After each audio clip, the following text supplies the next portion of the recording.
Baik, mari kita akan bahas firman Tuhan, lanjutan dari minggu lalu, di mana kita mengingat firman Tuhan bahwa Tuhan Yesus mengajarkan kepada orang-orang banyak itu, berbahagialah, berbahagialah kamu yang miskin, berbahagialah kamu yang teraniaya, berbahagialah kamu yang lemah lembut, yang murah hati, yang barang-barangnya diambil orang dan sebagainya. Lalu Yesus mengingatkan dua hal minggu lalu, yakni jadilah garam dan terang. Betul ya? Mari kita bahas langsung, tapi sebelum bahas, saudara, bukan minggu lalu, kemarin Indonesia dihebohkan oleh Holland Bakery. Ada yang ke Holland Bakery kemarin? Ada? Oh ada loh, ada ibu, luar biasa. Ramai sekali ya, kayak orang gak pernah makan roti ya.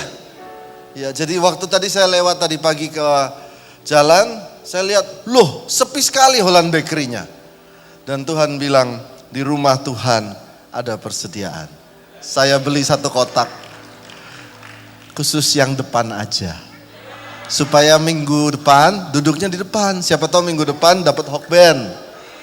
Silakan yang di baris-baris depan aja. Puji Tuhan dapat. Itu guru sekolah minggu tuh Tantan, itu mereka perlu Holland Bakery itu kayaknya. Saudara, antri-antri susah-susah, rebutan mau masuk pintu. Di gereja ada kok. Berikan tepuk tangan buat Tuhan Yesus.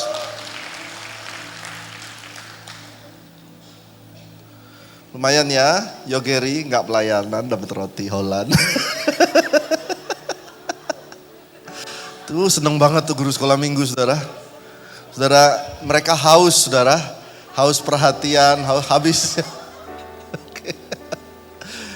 Baik, Bapak Ibu Saudara yang terbeban memberkati guru-guru sekolah minggu dengan Holland Bakery, minggu depan dapat memberikan. Baik, garam dan terang dunia, mari kita bahas. Mari kita baca sama-sama ayatnya hari ini. Matius 5 ayat 13 dan 14, 1, 2, 3. Kamu adalah garam dunia, jika garam itu menjadi tawar, dengan apakah ia diasinkan? Tidak ada lagi gunanya selain dibuang dan diinjak orang. Ayat 14 dengan keras 1, 2, 3. Kamu adalah terang dunia. Kota yang terletak di atas gunung tidak mungkin tersembunyi. Minggu lalu kita belajar Yesus tidak bercerita ini kepada semua orang. Dia bercerita khusus kepada orang-orang yang susah, yang miskin, yang datang. Kamu itu garam. Kamu itu terang. Dia tidak bilang, saya dengar seorang hamba Tuhan berkata begini saudara. Dia tidak bilang, kamu itu permata, kamu itu mercusuar, kamu itu kelas atas, tidak. Dia bilang kamu itu garam. Jadi saudara ingat identitas kita orang Kristen, garam dan terang. Dia tidak mewah-mewah, tidak perlu. Garam, terang. Nah, kita akan jalan banyak ayat ke depan. Saya berharap saudara semua dapat menangkap ini buat roh kita. Saya bahas dulu yang pertama, yang ayat 14 dulu. Kamu adalah terang dunia. You are the light of the world. Kamu adalah terang dunia. Nah, yang menarik di sini Tuhan Yesus berkata, kamu itu terang dunia. Tetapi di ayat yang lain Yesus juga berkata, akulah terang dunia. Loh, Yesus terang dunia, kita juga terang dunia. Yang mana yang benar? Mari kita lihat ayatnya. Yohanes 9 ayat 5, Yesus berkata, selama aku di dalam dunia, akulah terang dunia. Tapi waktu dia ketemu orang-orang miskin ini semua, dia berkata, kamulah terang dunia. Dari sini kita belajar, kita lihat lagi. Slide selanjutnya ditulis, lalu Yesus berubah rupa di depan mata mereka, wajahnya bercahaya seperti matahari. Dan pakaiannya menjadi putih bersinar seperti terang. Ya, dialah terang dunia. Lalu kita ini apa? Rupanya kita ini mengiluminate terang dari Tuhan Yesus dan membagikannya kepada dunia. Mengiluminate itu artinya apa? Kita itu terdampak oleh sinar terangnya Tuhan dan kita bersinar bagi dunia. Itulah yang namanya terang dunia. Lalu ditulis ayat selanjutnya, mari kita baca yang merah ini, kita baca sama-sama 1, 2, 3. Karena itu, perhatikanlah supaya terang yang ada padamu jangan menjadi kegelapan. Alkitab menuliskan sebuah terang kecil di sebuah pelita kaki adalah terang yang menerangi akan jalannya orang itu sendiri. Supaya dia tidak terantuk, dia harus jalan kakinya. Kalau saudara ke Israel ada sebuah pelita kecil, nanti titip ya. Kak Vina ke Israel titip buat jemaat, kecil-kecil pelita itu. Ada minyak di dalamnya kecil, hanya untuk menerangi jalannya. Dan Alkitab berpesan, jangan matikan terang yang ada dalam diri kita. Don't put off the light, jangan matikan terang itu. Saudara, apa itu terang? Harapan kita, semangat kita, jangan dimatikan. Saudara, saya pernah ketemu orang, saya tidak mau kerja lagi, saya menyerah semua, saya menyerah. Hari ini firman Tuhan berkata, perhatikanlah supaya terang yang ada padamu jangan sampai menjadi kegelapan. Nanti tidak dapat melihat lagi semua. Mari taruh tangan dada saudara, katakan, akulah terang dunia. Katakan lagi, jangan matikan terang dalamku. 1, 2, 3, jangan mati. Yang ketiga terakhir saudara katakan, biarlah tetap hidup harapanku di dalam Tuhan. 1, 2, 3, biarlah tetap hidup harapanku di dalam Tuhan. Nah, apalagi selanjutnya yang terkait dengan terang secara cepat. Terang itu berbeda dengan kegelapan. Saya ulangin lagi, terang itu berbeda dengan kegelapan. Di mana ada terang, tidak ada kegelapan di situ. Yang kedua, terang tidak dapat dipengaruhi oleh kegelapan. Sekali lagi saya ulangi, terang tidak dapat dipengaruhi oleh kegelapan. Karena biar bagaimanapun dia ada terang di situ, mau kegelapan seperti apa pasti hilang. Jadi jangan berkata kalau, Pak, lingkungan saya semua berantakan, jadi saya berantakan. Karena Alkitab berkata terang tidak dapat dipengaruhi oleh kegelapan. Karena itu jangan matikan. Kita harus berbeda dengan dunia. Nah, hari ini saya hanya cerita, sebuah cerita saja yang singkat, yang kemarin saya lihat di YouTube dan cukup menarik. Kita harus berbeda dengan dunia. Katakan amin. Menjadi terang dalam kehidupan, dalam pekerjaan, dalam keluarga, dalam segala apapun, berbedalah dengan dunia. Ada seorang bernama Pak Christian Hadinata. Dia adalah pemain bulu tangkis dan sekarang menjadi pelatih bulu tangkis Olimpiade, pelatih medali emas, dia juara Thomas Cup dan sebagainya. Perhatikan baik-baik orang ini, namanya Christian Hadinata. Tahun 1986 dia bertarung dengan China dalam perebutan Thomas Cup 1986. Masih muda, rambutnya belum putih. Dalam pertandingan ganda melawan China tersebut, keadaannya seri, sudah mau final. Dan tiba-tiba China smash dengan kencang dan wasit menyatakan out. Betul ya ceritanya, wasit menyatakan out. Dan seluruh penonton Indonesia lompat dan teriak, Indonesia, duk semua. Dasar ya emang Indonesia ya. Holland Bakery gitu. Luar biasa. Teriak Indonesia, wah kita menang. Wah, ada yang pakai bendera, dia lari muter-muter stadion bulu tangkis.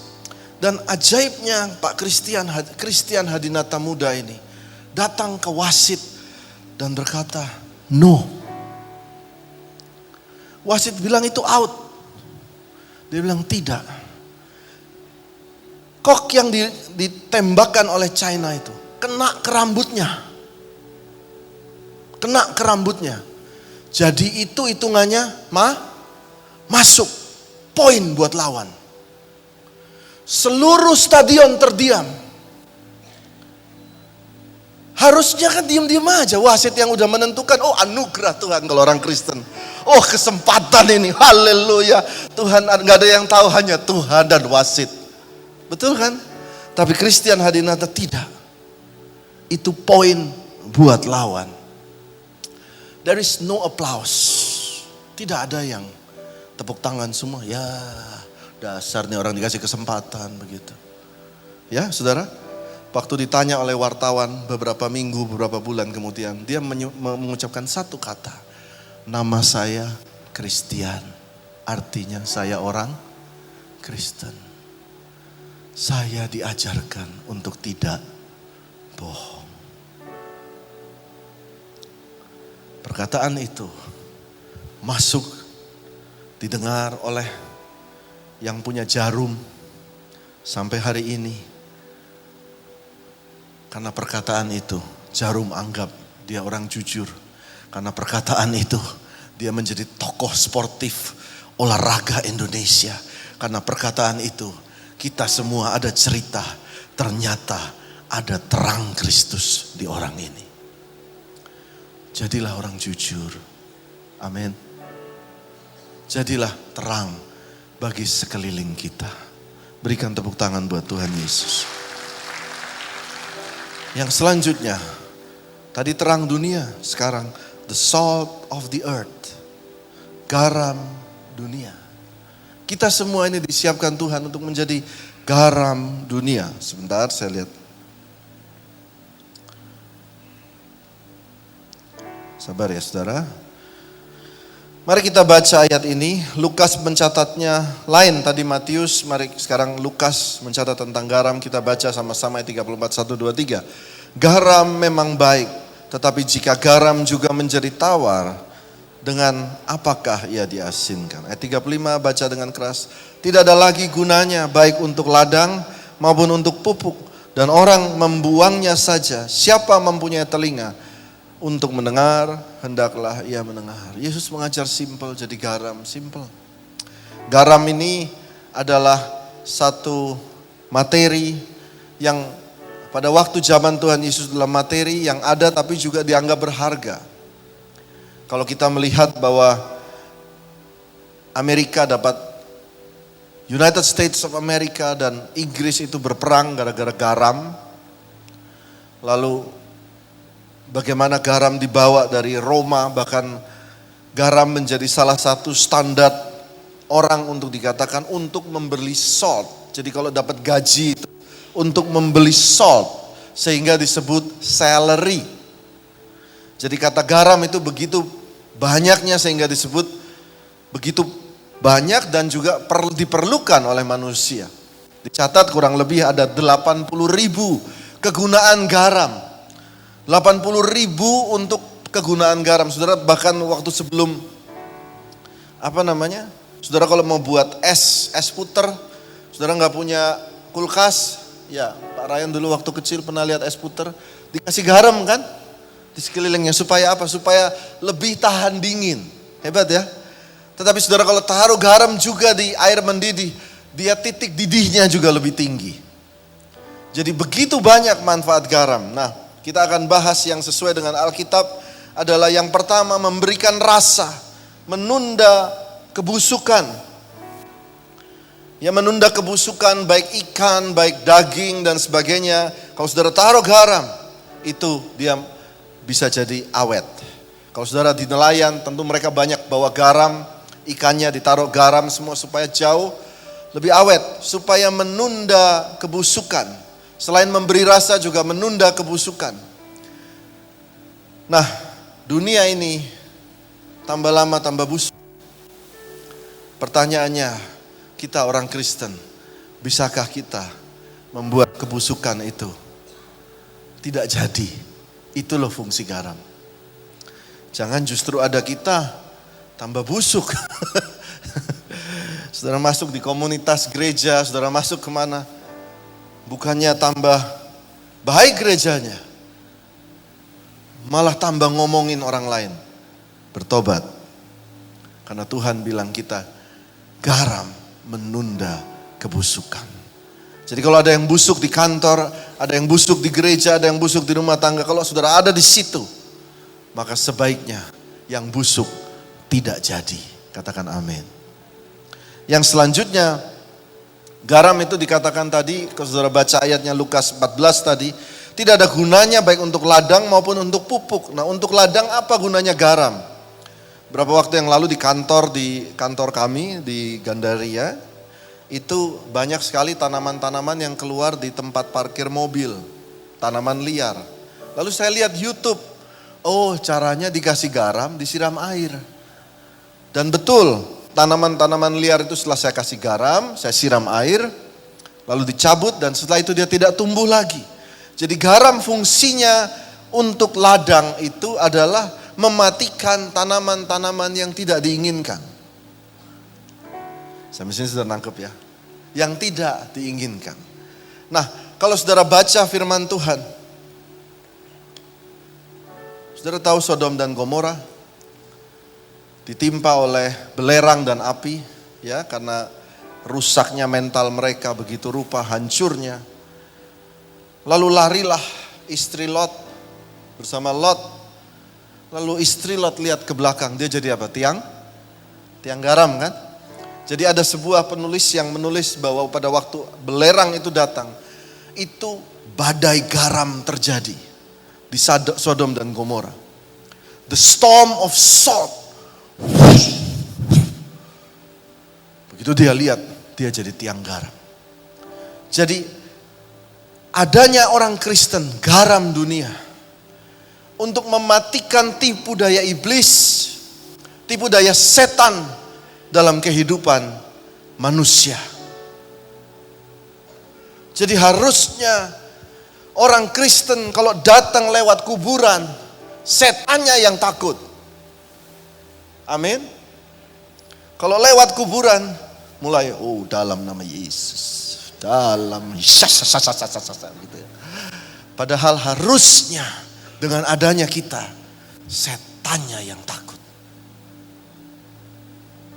Ini adalah peperangan rohani. Gereja berdiri di Cijantung. Komplek. Kita tahu komplek Boker ada di sini. Kita menjadi garam di sini. Mungkin tidak bisa generasi diselamatkan, tapi anak-anaknya masih bisa Tuhan tolong. Itu menjadi garam. Jadi hari ini saudara, kalau takut sama setan, saudara harus tahu ini Alkitab mengajarkan, setan yang takut sama kita. Katakan amin. Jadi dibilang, daerah situ, saya pernah punya kantor dibilang, ada setan di atasnya. Dan saya bilang, kasih tahu setannya, ketemu saya malam-malam. Mimpiin kalau perlu. Saya mau ketemu. Dan sampai hari ini setannya gak pernah ketemu saya. Saya naik ke atas, di rumah dulu pernah ada yang bilang, di situ ada setan Pak, saya lihat. Saya naik ke kamar itu, saya kunci pintunya. Saya bilang, mana setannya? Ketemu saya. Gak pernah juga. Harusnya kita seperti itu. Katakan amin. Lalu saudara takut dengar YouTube, ada Mongol cerita, gereja setan. Gereja setan, takut. Mereka yang takut sama kita. Katakan amin. Karena kita garam dunia. Yuk kita lanjutkan. Yang terakhir, ini menarik, ditulis, garam tidak ada lagi gunanya baik untuk ladang maupun untuk pupuk. Nah, kata pupuk di sini adalah dalam bahasa Inggrisnya, saudara lihat nomor 3 itu dunghill. Dunghill itu bahasa Australinya adalah bukan pupuk tapi pup. Pup, kotoran. Kotoran hewan, kotoran manusia, itu adalah dunghill. Garam tidak ada gunanya baik untuk ladang maupun untuk dunghill, untuk pup katanya. Loh, ini lebih luar biasa lagi. Ternyata waktu di Israel pada waktu itu semua orang tahu bahwa kotoran hewan, ya, kotoran hewan itu maupun kotoran manusia pada waktu itu, ya, itu dikasih garam. Itu dia terurai senyawanya, baik buat tanah. Segala yang beracun hilang, ya, dan baik buat tanah menjadi pupuk. Nah, di sini fungsinya itu kembali saya jelaskan lagi kepada saudara. Garam itu ditaruh di sesuatu yang bau. Yang bau itu hilang baunya. Halo, orang Kristen yang disebut pengikut Yesus? Sudahkah engkau menjadi garam buat pupuk? Sesuatu yang bau, sesuatu yang dibuang, dikasih garam itu, dia berubah menjadi sesuatu yang baik. Saya ingat papa saya pernah cerita waktu di Kupang, di Soe dulu ya, mungkin Pak Steny teman dari Soe. Di Kupang, di Niki-Niki dulu toiletnya luas, saudara. Ya, di Niki-Niki luas, artinya di seluruh Padang Raya itu toilet semua.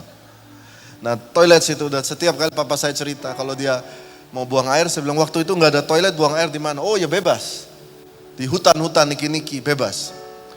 Jadi tinggal cari tempat, bersemedi di situ. Terus papi saya bilang, tapi jangan lupa bawa ranting. Buat apa bawa ranting? Jadi buang air besar sambil pegang ranting begini. Jadi kalau biasanya suka ada babi yang lewat. Babi itu suka sama begituan ya. Makanya kan Alkitab berkata babi itu, setannya masuk ke babi, suka yang kotor-kotor gitu. Jadi papi saya cerita tiap kali pup itu selalu gitu, lucu. Ya, dan nah ini cerita bahwa garam itu menetralisirkan semua yang tidak higienis. Katakan amin. Mari kita lihat lanjutannya, saudara ya. Peter Tanci dari Filipina. Dia berkata, di mana orang Kristen saat ini? Dia menuliskan dengan peningkatan teknologi, dengan peningkatan keuangan, uang yang dicetak begitu banyak sampai inflasi seluruh dunia saat ini. Dari tahun 1980 angka bunuh diri 500.000. Tahun 90 600.000. Tahun 2015 data menunjukkan naik ke 900.000. Angka perceraian dari 500.000 tahun 2015 sudah 952.000. Bahkan sekarang tahun 2022 mungkin sudah juta. Incarceration, AIDS naik 8 juta, 16 juta, 36 juta. Di mana orang Kristen? Di mana garam-garam dunia ini? Pada waktu ikan itu mau busuk ya. Dunia ini bukankah membusuk, saudara? Bukankah semua yang tambah lama, tambah hancur? Waktu ikan itu, kalau orang nelayan itu taruh ikan lalu dia mulai busuk, dia tidak menyalahkan ikannya. Betul nggak? Dia akan tanya, di mana garamnya? Where is the salt? Apakah sudah tidak ada rasa lagi orang Kristen dalam dunia ini? Dan saya berdoa biarlah timbul garam-garam baru dari gereja JCC Cijantung. Saya cerita, ada seorang bernama William Wilberforce. Tahun 1800, saya tulis dalam catatan saya, dia adalah seorang pengkhotbah, seorang hamba Tuhan pada waktu umur 27, lulus seminari. Dan dia di Inggris, dia berkata, seharusnya tidak ada perbudakan. Tapi pada waktu itu mereka membawa orang-orang hitam dari Afrika, semua dibeli di sana lalu menjadi budaknya orang Inggris pada waktu itu. Dan ternyata orang Inggris itu suka beli budak, dijadikan pembantu di rumah mereka, diambil hak hidupnya, tidak ada, membunuh pun tidak masalah selama dikatakan dia budak. Dan William Wilberforce, muda 27 tahun, dia berkata, tidak bisa. Lalu satu hari Tuhan berkata, masuk politik. Dia menjadi anggota parlemen, satu-satunya anggota parlemen yang berkata, hapuskan perbudakan di dunia. Tidak ada yang mau karena semua terhubung dengan keuangan, beli budak, dapat cian, dapat cuan, ya. Ingat saudara, itu kata cuan.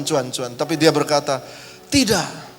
Menjadi garam artinya berarti buat manusia yang lain. Saudara, berapa lama dia berjuang ini? 40 tahun. 40 years. Sampai umur 70. Pada 3 hari sebelum William Wilberforce mati. 3 hari sebelum dia mati. Akhirnya apa yang idenya sampaikan disetujui oleh parlemen setelah ganti generasi. Disetujui oleh parlemen dan 3 hari sebelum dia mati ditulis, the abolishment of slavery. Penghapusan pembudakan. Lalu dia mati. Bulan kedepannya, saudara baca sejarah dunia menulis, untuk pertama kalinya kerajaan Inggris, the Great Britain, mengeluarkan uang 45% dari tabungan negara. 45% dari tabungan negara Britain. Untuk menebus satu persatu budaknya. Dibayar semua, dan hari itu dikatakan sebuah budak bebas. Hanya karena satu orang menjadi garam buat sekitarnya. Hamba Tuhan. Ada orang bernama Mother Teresa. Orang Albania. Kecil. Saya catat tulisannya, dia di Kalkuta. Dia bilang, pakai hidup kami Tuhan jadi garam. Waktu itu orang kena lepra, kena kusta ya. Banyak yang kena kusta, radang perut karena kemiskinan. Dia gendong aja itu orang yang kena lepra dan sebagainya, dia gendong aja. Dia bilang, biarkan aku menjadi garam. Lalu foto itu tersebar ke seluruh dunia. Seluruh dunia sampai Michael Jackson, Lady Diana semua mencari pencitraan lewat dia. Nyumbang kepada Mother Teresa seolah-olah semua uang masuk. Dia mengobati 2 juta anak selama 1 tahun. 7.000 anak disekolahkan. 4.000 anak tinggal dalam tempatnya dia. Dan pada waktu dia meninggal, Barack Obama berkata, seandainya ada 10 orang Mother Teresa, tentunya wajah kemiskinan dunia ini akan berubah. Hanya garam.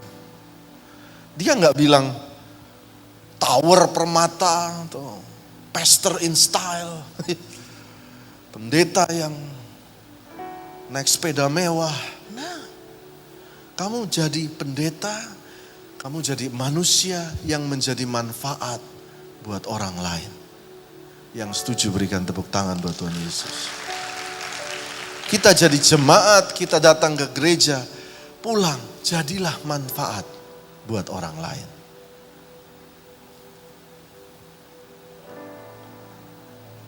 Part terakhir, dan teman-teman. Ada yang menarik tentang garam. Garam itu menjadi satu perjanjian, ya disebut, ada dulu di zaman perjanjian lama disebut perjanjian garam. Artinya belum ada meterai pada waktu itu, tapi kalau ada garam di situ itu namanya artinya ini sah gitu ya, ada perjanjian garam. Nah, mari saya bagian terakhir ini, mari kita baca bersama-sama. Segala persembahan khusus, yakni persembahan kudus yang dipersembahkan orang Israel kepada Tuhan. Mari kita baca 1, 2, 3 ayat terakhir ya, 1, 2, 3. Segala persembahan khusus, yakni persembahan kudus yang dipersembahkan orang Israel kepada Tuhan, aku berikan kepadamu dan kepada anakmu laki-laki dan perempuan bersama-sama dengan engkau. Stop ya. Itulah satu ketetapan untuk selama-lamanya. Itulah satu perjanjian apa? Garam. Artinya aku meteraikan pakai garam. Untuk selama-lamanya di hadapan Tuhan bagimu serta bagi keturunanmu. Lihat ayat 19 ini. Ini ayat penutup. Tuhan membuat sebuah perjanjian garam dengan imam Tuhan, imam. Sekali lagi saya ulangi, imam. Ya, di sini ditulis kalau ada orang memberikan persembahan kudus yang dipersembahkan ke bait Allah, maka Tuhan berkata, pakailah itu untuk imam. Ya, sampai sini nangkep ya, untuk imam. Pakailah itu untuk kehidupanmu. Sampai sini sudah nangkep ya? Lalu dikasih perjanjian garam untuk selama-lamanya bagi keturunanmu. Lalu ayat 20 ditulis, Tuhan berfirman kepada imam itu, Harun, di negeri mereka engkau gak dapat pusaka dan tidak beroleh bagian di tengah-tengah mereka. Kamu gak dapat. Tetapi akulah bagianmu. Dan milik pusakamu, Tuhan milik pusaka. Jadi ini ada sebuah perjanjian garam antara Tuhan dan imamnya. Imam itu kita semua, Imam, Marsha, Ryan, ya, Dodo. Ini pelayan-pelayan Tuhan disebut imam. Ada perjanjian garam. Mendapat bagian dari persembahan dari Tuhan. Dengar baik-baik. Perjanjian baru menuliskan, kamulah bangsa yang terpilih, apa? Imamat yang, jadi kita semua ini imamnya Tuhan. Kata imam itu artinya dengan dalam nama Yesus, aku bisa menghampiri Bapa di surga. Pakai nama Yesus, engkau jadi imam di hadapan Allah yang Maha Kuasa. Itu namanya imam. Kalau kita berkata kitalah imam, maka kita juga ada perjanjian garam dengan Tuhan.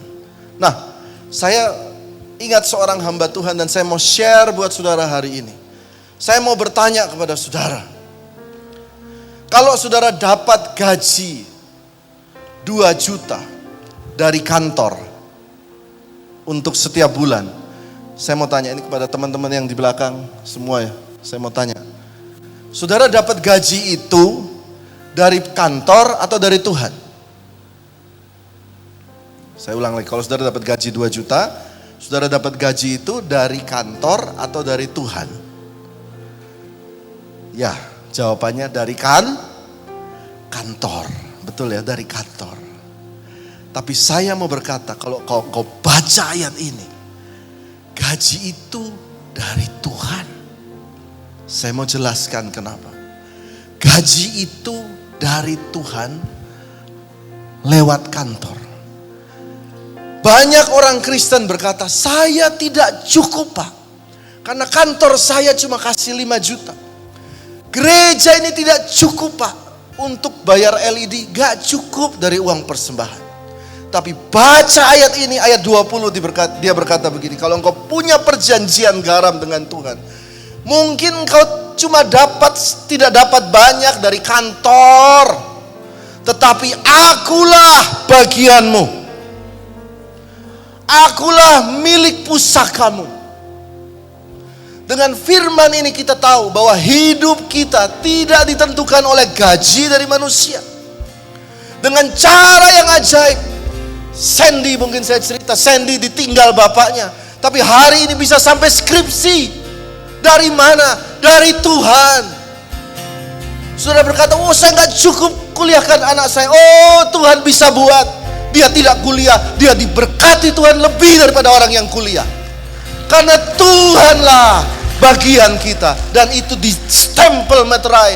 I put perjanjian garam di sini. Kitalah semua imam-imam Tuhan. Saya berharap saudara diberkati oleh firman ini. Kita semua mendapat bagian dari Tuhan. Lihat Tuhan. Mari taruh tangan dan katakan, lihat Tuhan. Lihat Tuhan. Lihat Tuhan.